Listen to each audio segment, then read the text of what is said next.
Good morning, my Saturday morning coffee friends. How are you? I hope you're doing fabulous. We are fabulous. Let's have some coffee, shall we? That is good. How are you? We didn't do very much this week.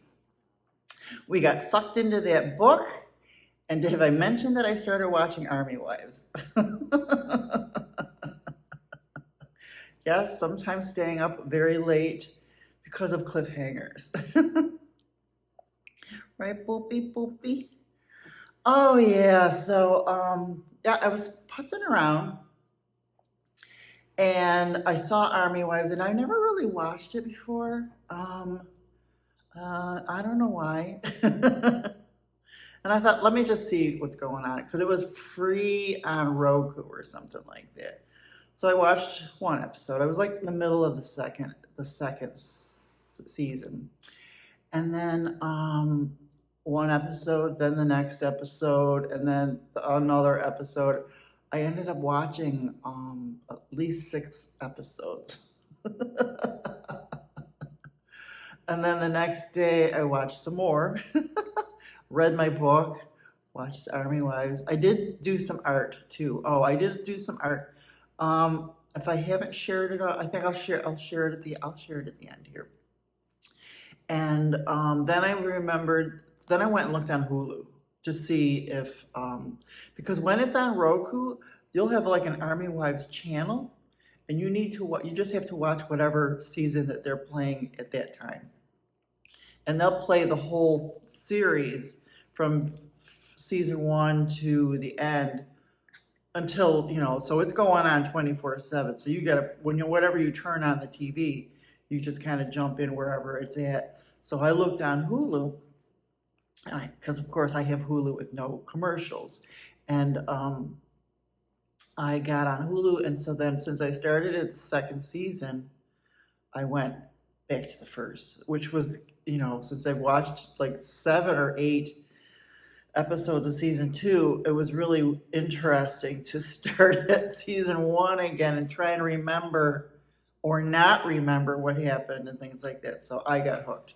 And of course, the cliffhanger was I finished the cliffhanger of season 1 at like 11 o'clock at night. Of course, I had to watch one more, maybe 2 more episode.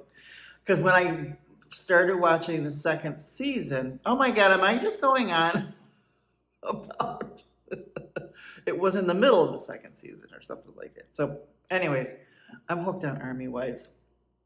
And my book is really good too. And then I forced myself to do some paintings because I didn't paint when I was sick.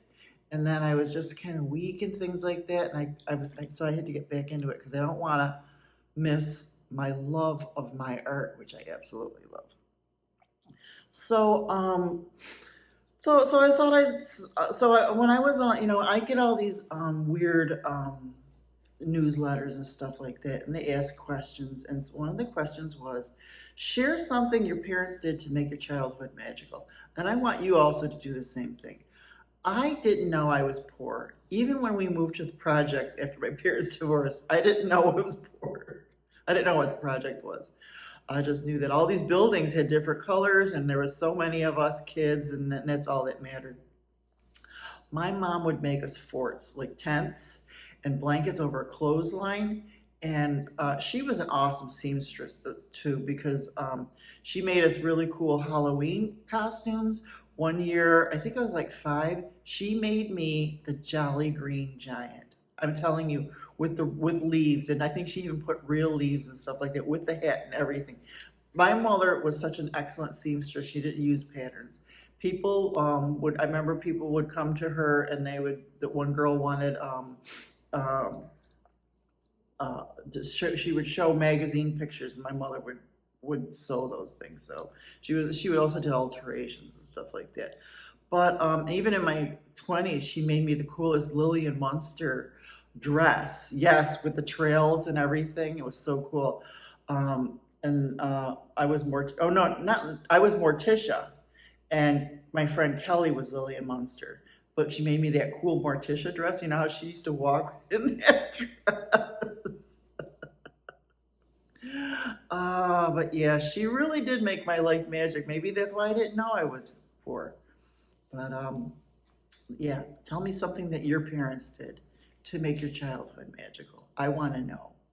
I want to know. So another thing that I want to know is, remember the two astronauts that were stuck up in space for like 8 months?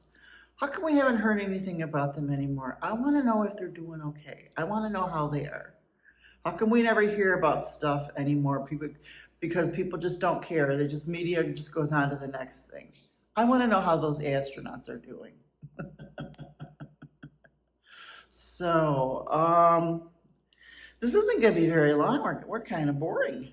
Right, Jaxie Jax? Jax is getting groomed today.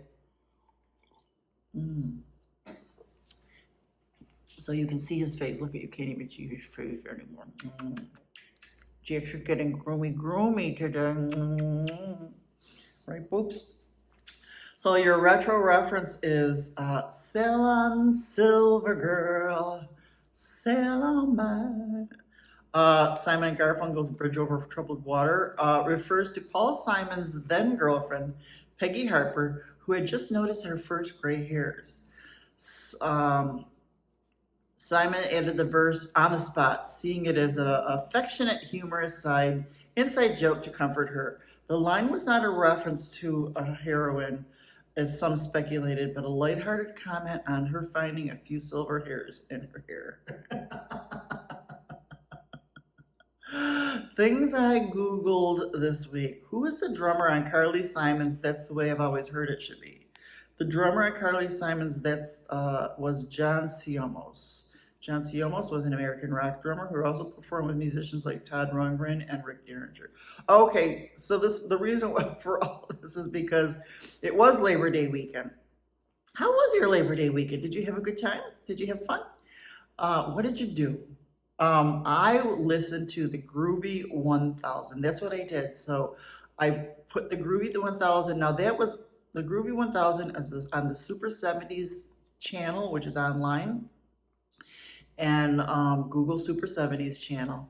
And what they do is they do the top 100 songs of each year of the 70s. This is right up my alley. So I put it on, and it goes on. 100 songs takes at least, I'm going to say 3 to 4 hours. I couldn't really remember, maybe more. I would put the Groovy 1000 on, and then that's when I was doing my art and stuff like that. So during all this, you know, so I was listening to the Carly Simon's That's the Way It Should Be, and that drum in the background, boom, boom, boom, boom, boom, boom. I was like, I have to find out who this drummer is. It's kind of like when you're watching TV and you're watching a movie or a series and you Google everybody who is in the cast. Of course you do. Of course you do. Oh, this is the shortest one I've ever had because we really didn't do much. You know, I listened to the Groovy 1000, which was great.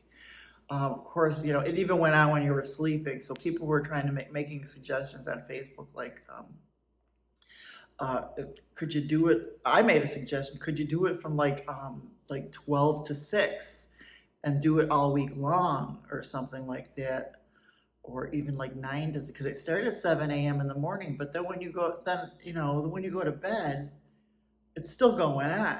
So, or else let us download it like a podcast. I would pay for it. Oh, I would pay for it. Yes, the top 100, the top 1,000 songs of the 70s. Yes, I would pay for it. They do give you a list. I have it somewhere. They gave us a list of all the songs a couple years ago.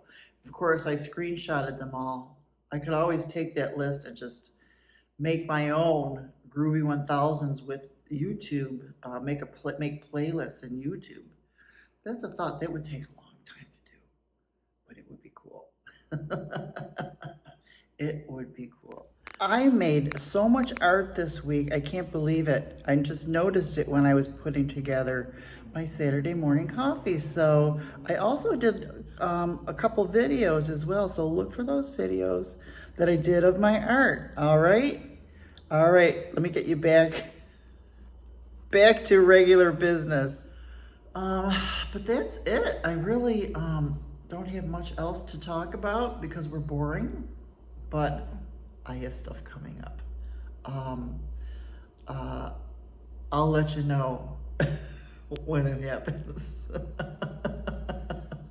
I love you.